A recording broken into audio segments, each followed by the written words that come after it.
저는 느헤미야서에서 예루살렘 성벽이 무너졌다가 다시 재건되는, 이것은 실제 성경 속의 이야기잖아요. 이제 이것을 저와 여러분의 삶 속에서 비슷한 모양으로 이렇게 비추어 보기를 바라면서 상상을 펼쳐서 지난주처럼 지진으로 우리 천은교회가 무너진, 천은교회 이 예배당과 외벽이 무너진 상황으로 빗대어서 한번 다시 살펴보려고 합니다.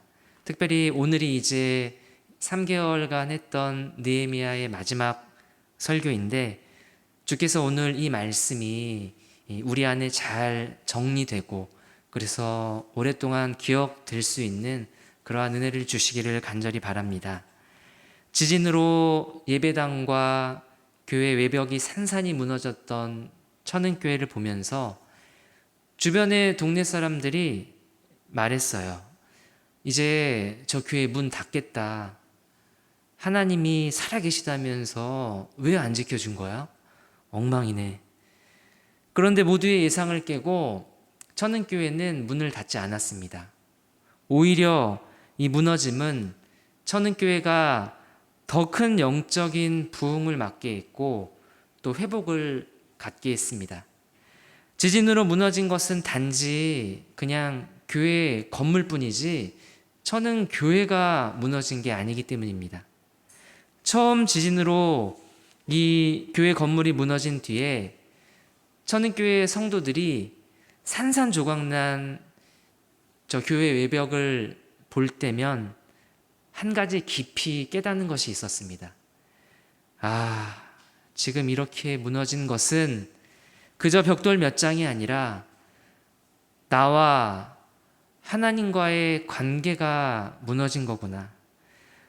우리가 죄악 속에 사는 동안 얼마나 하나님을 예배하지 않았었는지, 또 하나님의 이 생명의 말씀을 얼마나 하찮은 것으로 여기며 살았었는지를 뼈저리게 느끼게 했습니다.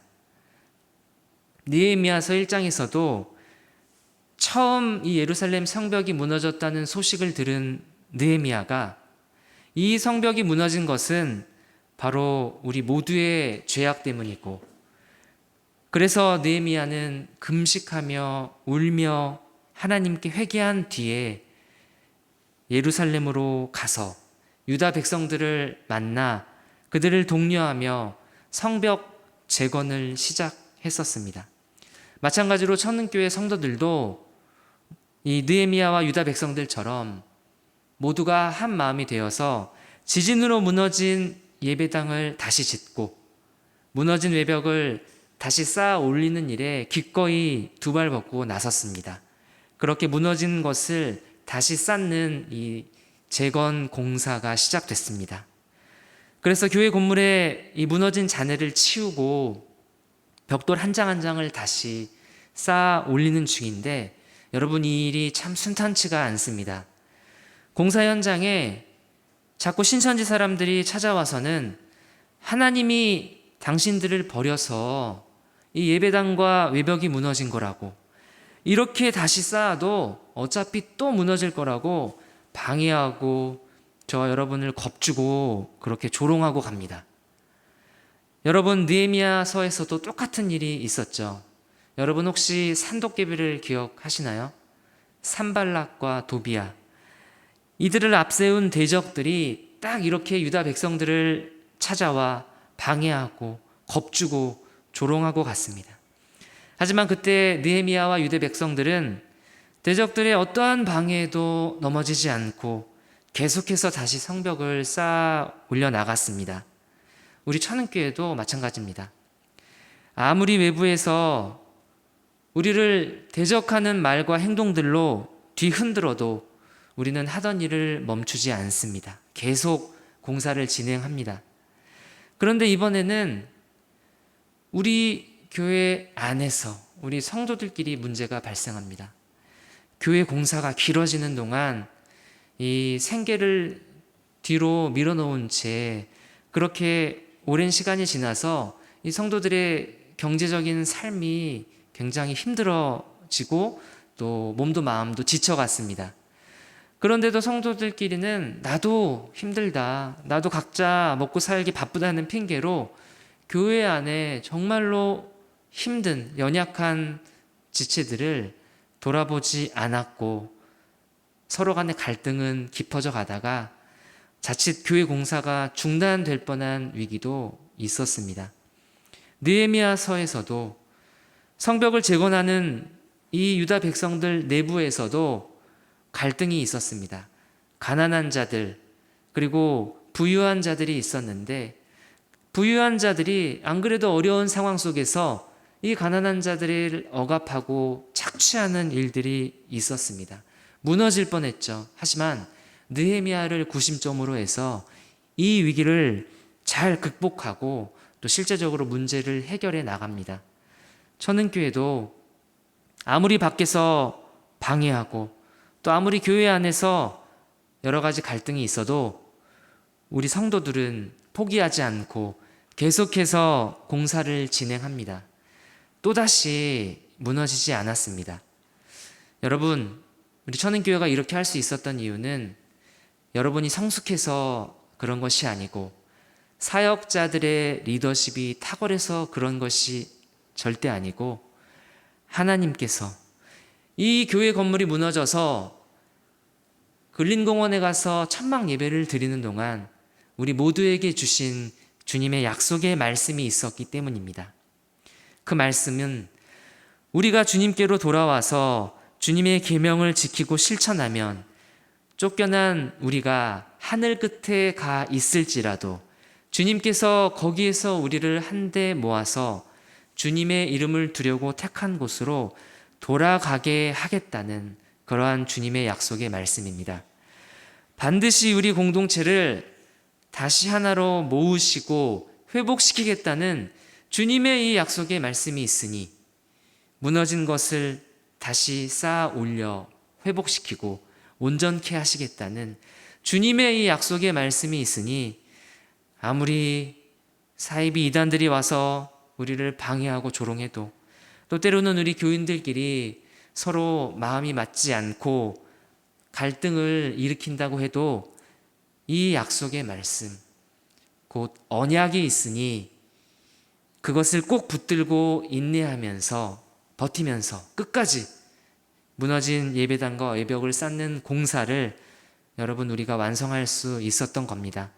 느헤미야와 유다 백성들이 하나님의 약속을 끝까지 붙들고 예루살렘 성벽을 재건한 것이 바로 이런 것입니다. 드디어 이제 모든 공사가 다 완료됐습니다.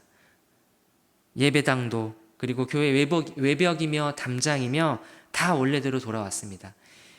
이제 이것으로 이제 충분히 족할 만도 한데, 그런데 천은교회 성도들은 여전히 목이 마르고 여전히 허기가 지며 배가 고파합니다. 뭐에 목마르고 뭐에 굶주림을 느끼냐면 바로 하나님의 말씀에 굶주리고 이 말씀에 목이 마릅니다. 주님의 교회는 벽돌로 채울 수 있는 것이 아니라, 고작 돈 얼마로 채울 수 있는 것이 아니라 오직 하나님의 말씀으로만 채울 수 있는 공동체이기 때문에 여전히 우리가 목이 마르고 배가 고픈 겁니다. 이것이 지난주에 함께 나눈 말씀이었죠. 우리가 지난주 말씀에서 자세히 살펴본 것처럼 백성들의 지도자였던 에스라와 이 느헤미야를 위시한 유다 백성들 모두는 한 자리에 모여서 하나님의 말씀인 율법책을 읽고 또 듣고 그 뜻을 깨달아 통회하며 울고 또 즐거워하며 웃으면서 정말 하나님의 말씀 앞에 진심으로 그렇게 서 있었습니다. 그리고 그 말씀을 순종하기를 원했습니다. 그리고 그렇게 죄 때문에 무너진 텅 빈 심령의 그 구멍을 하나님의 말씀으로 채운 그 사람, 그 공동체에 나타나는 너무나도 자연스러운 반응은 뭐냐면 바로 주님 앞에 회개하는 겁니다. 자기가 지은 죄를 자백하며 진실되게, 가짜로 말고 진짜로 주님 앞에 참회하는 것입니다. 오늘 읽은 9장 전체가 그런 내용이고, 특별히 9장 33절 말씀은 정말 느헤미야서의 요절처럼 백성들이 얼마나 하나님 앞에 진실되게 참여하고 있는지를 보여줍니다. 우리 한번 이 말씀을 저와 여러분이 같이 읽겠습니다. 9장 33절 말씀입니다. 우리 함께 읽겠습니다. 시작. 그러나 우리가 당한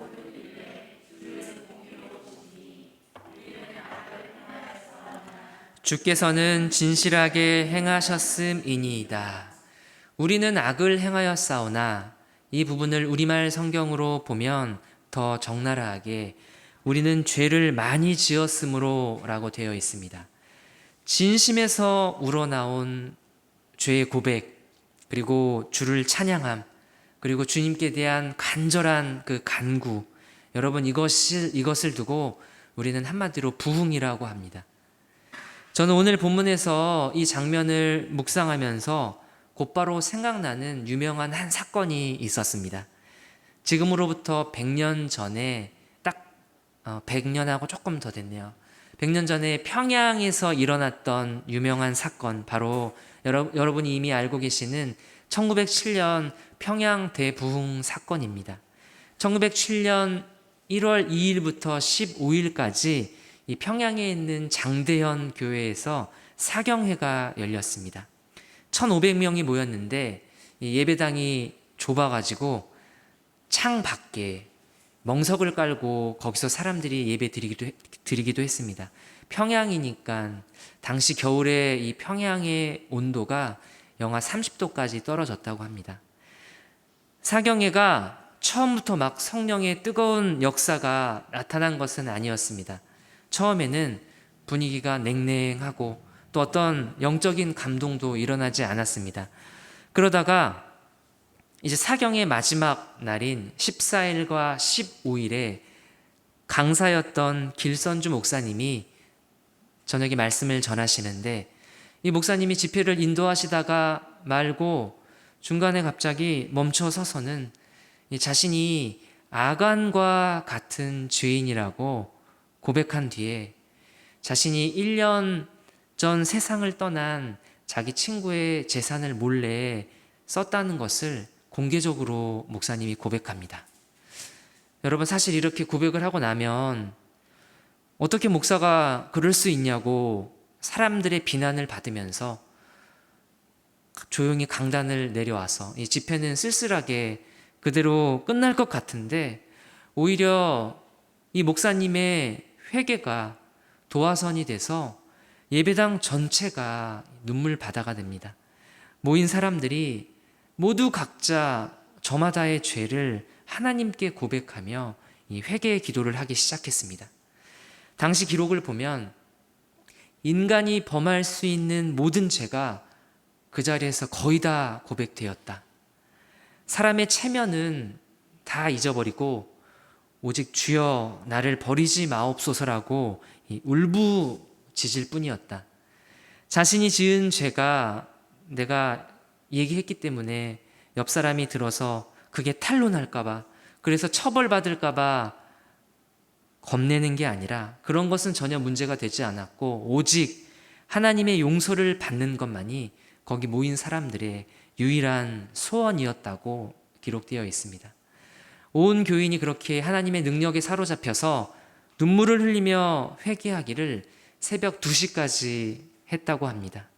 그리고 이날 평양의 대부흥회 회개의 눈물은 그날 거기서 눈물을 흘리며 죄를 고백하는 것으로만 끝나지 않고, 실제로 집회가 끝난 이후에 내가 남에게 손해를 끼쳤다면 그 손해를 끼친 사람을 찾아가서 사과하고 그리고 돈을 갚았다고 합니다.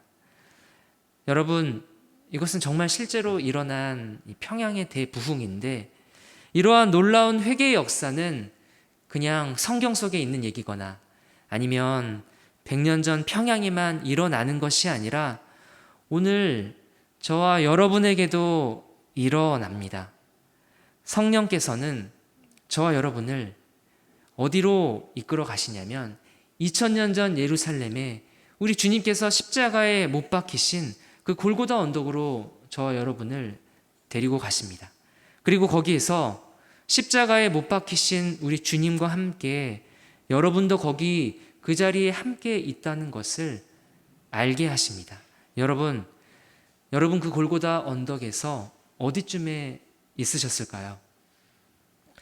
모여있는 수많은 구경꾼들, 아니면 예수님을 향해 저주받은 죄인이라고 손가락질하는 그 무리 중에 한 사람으로 여러분이 서 있는 것이 아니라 주님이 달리신 그 십자가 아래에 조용히 가서 무릎을 꿇고 있습니다. 그리고 이내 곧 여러분의 머리 위로는 우리 주님께서 손과 발에 못이 박혔기 때문에 떨어지는 그 불띠 붉은 주님의 보혈을 한 방울 한 방울 여러분이 그 피를 머리 위로 맞으며 그리고 울며 고백합니다. 주님, 제가 잘못했습니다. 저의 죄 때문에 이렇게 십자가에 못 박히셨으니 주님, 제가 잘못했습니다. 그리고 나의 죄를 사하시고 구원하신 그 주님의 은혜에 감사합니다. 이렇게 눈물로 참회하고 그리고 그 구원의 기쁨으로 감사하는 자리에 바로 여러분이 있는 것입니다. 그리고 나서 그러한 참된 회개의 꽃은 반드시 행동으로 피어나게 됩니다.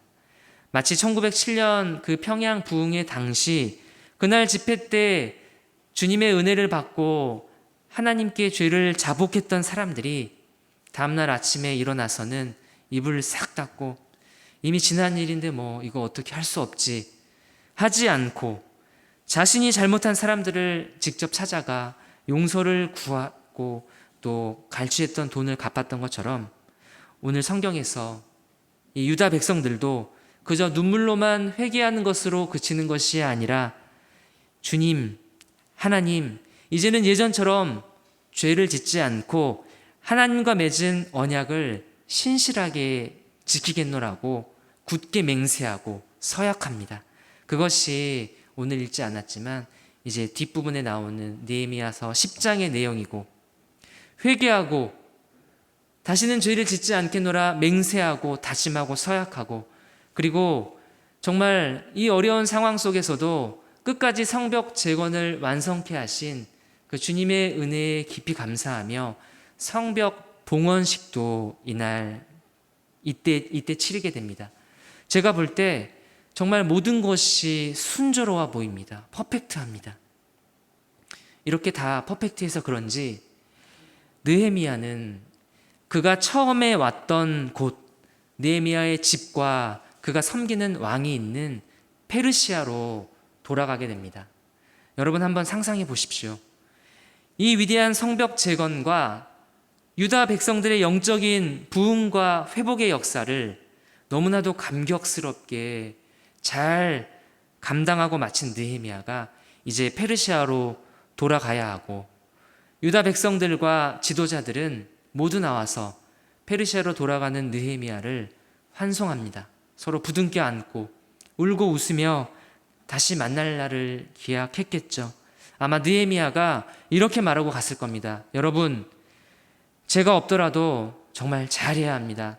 우리에게 베푸신 주님의 그 은혜를 잊지 마시고 주님을 잘 예배하며 잘 살아가십시오. 그렇게 느헤미야는 다시 페르시아로 돌아갔습니다. 이렇게 느헤미야서가 딱 끝나면 정말 너무나도 아름다운 해피엔딩이고 또 저도 설교를 여기서 딱 깔끔하게 끝내면 너무 좋을 것 같은데 그런데 느헤미야가 페르시아로 돌아가 있는 그 몇 년 사이에 예루살렘에서는 정말 어처구니 없는 일들이 벌어집니다.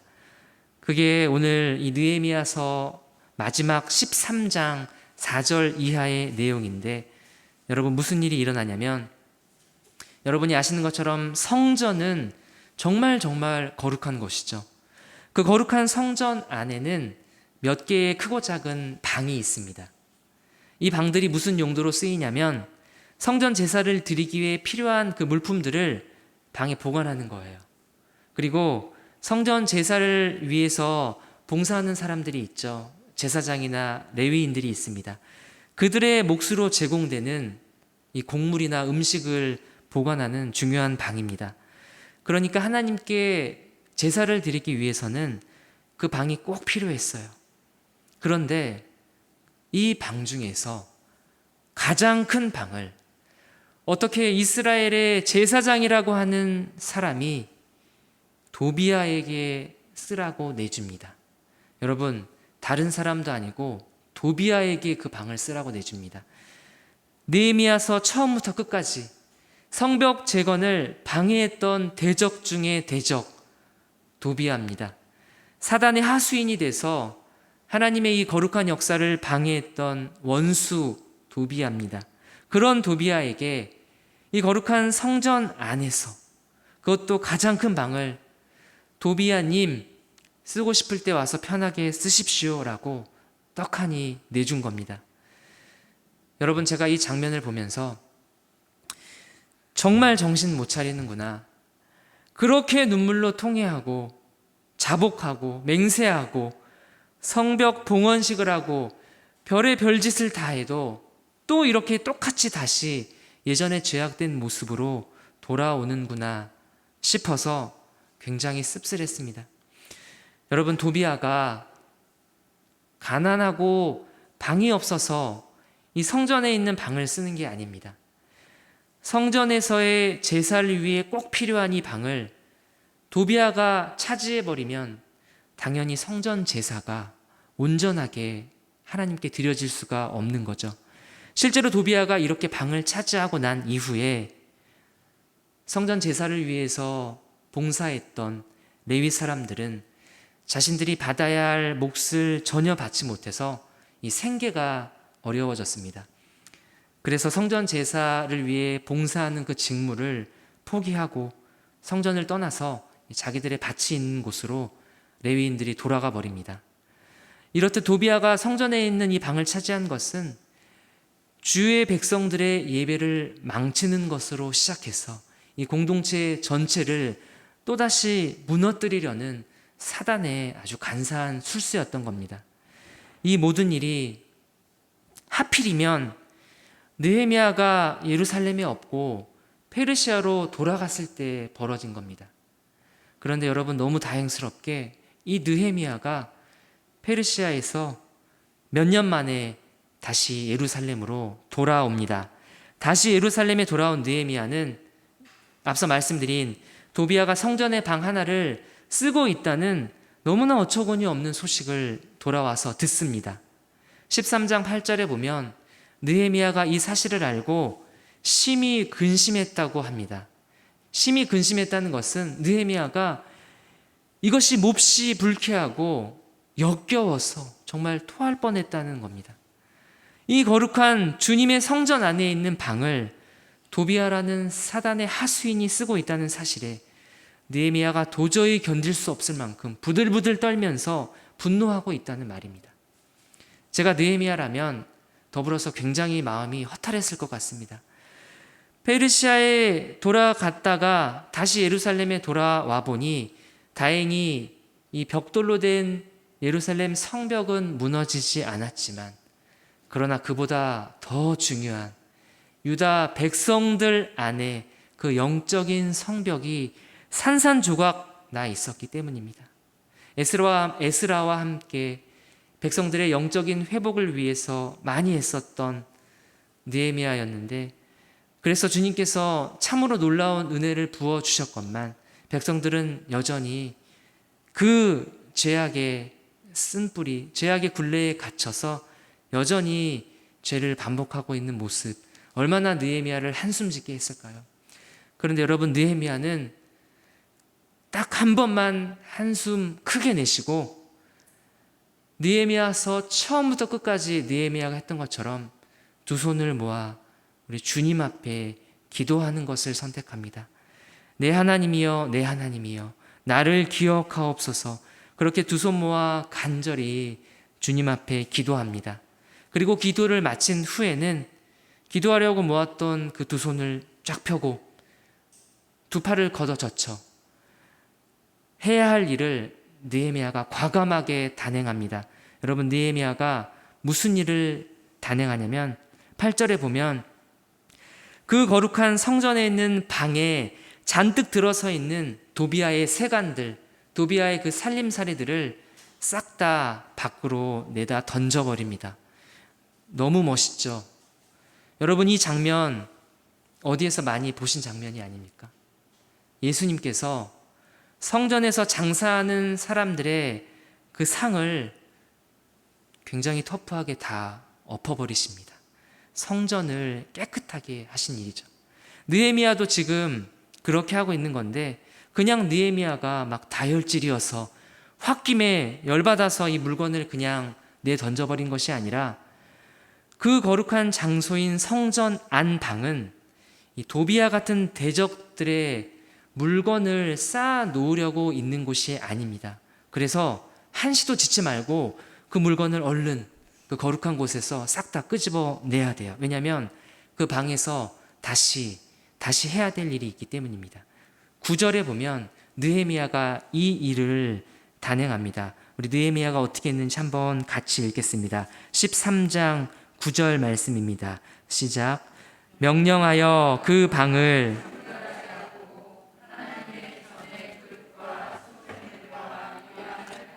그리로 들여 놓았느니라. 방 안에 원래 있어야 할 것들, 곧 하나님께 제사 드리기 위해서 꼭 필요했던 기구들과 곡식과 유향들, 느헤미야는 그것을 다시 원래 자리로 되돌려 놓은 겁니다. 그래야 다시 예전처럼 하나님께 제사 드리는 일이 가능할 수 있기 때문입니다. 다시 그리로 들여다 놓았느니라. 여러분, 오늘 설교의 제목은 멈추지 않는 죄, 그래서 멈출 수 없는 개혁입니다. 유다 백성들의 죄와 그리고 저와 여러분의 죄는 이 땅을 사는 동안에는 멈출 수가 없습니다. 그래서 또 하나 멈출 수 없는 것이 있는데, 그것이 바로 다시라는 말입니다. 느헤미야가 한 것처럼 다시 원래 자리로 되돌려 놓는 일도 멈추지 않고 계속돼야 합니다. 저는 이것이 개혁이라고 생각합니다. 그래서 죄가 멈추지 않고 계속되며 죄가 모든 것을 다 흐트러뜨리며 엉망으로 망쳐놓을 때 다시 개혁을 통해 다시 원래 있던 자리로 되돌려 놓는 것입니다. 제가 청년 시절에 제일 힘들었던 게 뭐냐면, 분명히 주님의 은혜를 받고 또 제가 지은 그 시꺼먼 죄들을 회개하고 눈물로 회개하고 주님 다시는 그러지 않을게요 다짐하지만, 정말 얼마 못 가서 또 똑같은 죄를 짓고 있는 그러한 추한 저의 모습을 반복해서 보는 것이 그렇게 힘들었습니다. 저는 어릴 때부터 이 홍능교회에서 신앙생활을 했는데, 포천에 기도원이 하나 있어요. 그래서 해마다 여름 겨울로 수련회를 그 기도원으로 갑니다. 저녁 집회 때면 제가 꿇어앉아 기도한 그 자리에 곳곳에 눈물 방울이 떨어져 있어요. 그렇게 눈물을 뚝뚝 흘리면서 주님 앞에 회개하고 다시는 죄악 속에 살지 않으리 다짐하면서 그렇게 수련회를 은혜 중에 잘 마치고 이제 하산합니다. 그리고 집에 돌아오면 어김없이 또다시 예전처럼 똑같은 죄를 지으며 살아가요. 그러면 저는 나는 참 답이 없구나, 나는 안 되는 인생이구나 깊이 절망을 합니다. 그런데 지금 생각해 보면 제가 그때 다 못했는데 그나마 딱 하나 잘한 일이 있었던 것 같아요. 그게 뭐냐면, 저는 다음 수련회에 또 참석하는 거예요. 여름 수련회 때 기도원에서 은혜 받았는데 집에 돌아와서 또 죄를 짓지만, 그래도 겨울 수련회가 열리면 다시 또 수련회에 참석해요. 그래 또 다시 은혜 받고 돌아오면 또 죄를 짓지만 내년에 열리는 다음 여름 수련회에 또 참여하죠. 그래서 매번 또다시 주님의 은혜를 구하고 다시 주님 앞에 엎드려 눈물로 회개하고 다시 회복하고 또 그렇게 일어나는 겁니다. 여러분, 이것이 비단 저뿐만 아니라 저와 여러분의 이 땅을 살아가는 평생의 삶의 모습인 줄로 압니다. 그리고 저와 여러분을 포함한 이 땅의 그 누구도, 그 어떤 사람도 이러한 죄악의 굴레를 스스로 끊어낼 수 없기 때문에 우리 주님께서 이 땅에 저와 여러분을 찾아오신 이유입니다. 사랑하는 여러분, 여러분을 위해서 이 땅에 오셔서 십자가에 못 박히신 예수님을 여러분이 바라볼 수 있기를 바랍니다. 그리고 그 주님과 함께, 그 자리에 주님만 계시는 것이 아니라 주님과 함께 여러분도 계시다는 것을, 여러분도 함께 못 박혔다는 것을 바라볼 수 있기를 바랍니다. 이제 이 땅 위에서 우리가 이 육신의 몸뚱이를 입고 살아가는 우리의 삶은 더 이상 우리를 위해서 사는 삶이 아니라 우리를 위해서 죽으신 그 예수님을 믿는 믿음 안에서 사는 그러한 삶이라는 것을 여러분이 잊지 마시기 바랍니다. 갈라디아서 2장 20절 말씀처럼 내가 그리스도와 함께 십자가에 못 박혔나니 그런즉 이제는 내가 사는 것이 아니요 내 안에 그리스도께서 사시는 것이라. 이제 내가 육체 가운데 사는 것은 나를 사랑하사 나를 위하여 자기 자신을 버리신 하나님의 아들을 믿는 믿음 안에서 사는 것이라. 아멘. 여러분 중 무너졌던 예루살렘 성벽처럼 지금 그렇게 무너지신 분들이 계시다면 다시 복음 앞에서 다시 일어서게 하시는 우리 주님의 은혜가 있기를 축복합니다. 넘어지시고 무너지시면 어떻게 하면 된다고요? 다시 복음 앞에, 다시 복음으로. 여러분, 이 위대한 개혁을 누가 이루어 가십니까? 우리 주님께서 이루어 가십니다. 그렇게 평생을 우리 주님의 이 크신 은혜 안에서 살아가시는 그러한 저와 여러분이 되기를 우리 주님의 이름으로 축복합니다.